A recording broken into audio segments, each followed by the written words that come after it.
আমার মনে হয় যে চলে যাওয়ার লোক উনি না। প্রতিদিন আগে পায়ের রিক্সা চালাইতাম, পায়ের রিক্সা চালায় মনে করেন প্রতিদিন আধা বেলার ভিতরে আল্লাহর রহমতে 1000-1200 টাকা হয়ে যেত। আর সারাদিন গাড়ি চালায় মনে করেন 1000 টাকা কামাইতে কষ্ট হয়ে যায়। মানে আগে আমি বলতেছি না যে আগে অনেক ভালো ছিলাম, মানে আল্লাহ যে হালতে রেখে আলহামদুলিল্লাহ, কিন্তু আগে অনেকটাই দেশ স্বাভাবিক ছিল বলে ভালো ছিলাম।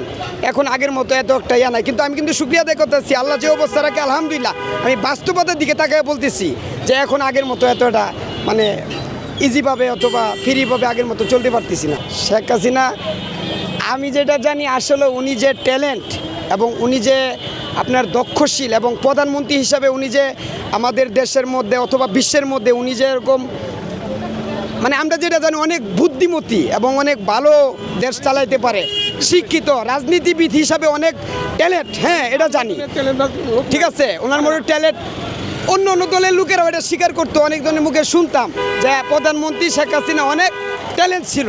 কিন্তু এখন মনে করেন দেশের পরিবেশ অথবা অনেক মানুষ মারা যাইব পরিবেশ দেখা হয়তোবা উনি চলে গেছে।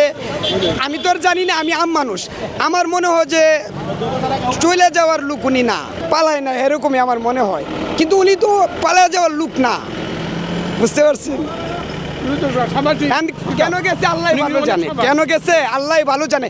আবার উনি মাঝে মধ্যে শুনি যে এই কথা বলতে শুনছি অনেকজনের মুখে যে উনি দেশে থেকে যায় নাই, ওনাকে যাইতে বাধ্য করা হয়েছে, ঠিক আছে, ওনাকে বাধ্য করা হয়েছে কারণ এই জন্য উনি চলে গেছে। কারণ উনি না গেলে উনি বলছে আমি যদি এই দেশ থেকে না যাইতাম তাহলে অনেক মানুষ হয়তো বা মারা যেত, অনেক বড় বড় জ্ঞানীরা যেগুলাকে আরও 50 বছরে তৈরি করা সম্ভব হইতো না, ওনারা আপনার মানে ওনাদের উপর জুলুম মানে ওনারা মারা যেত অথবা ওনাদের উপর জুলুম করা হইতো, ক্ষতি হইতো। এক কথা আমাদের দেশের মাথা অনেক বড় বড় মাথাগুলো আপনার ক্ষতিগ্রস্ত হয়ে যেত, যেরকম বিডিআর হত্যায় হয়েছে ওইসব বড় বড় অফিসাররা বানানো যেরকম সম্ভব না।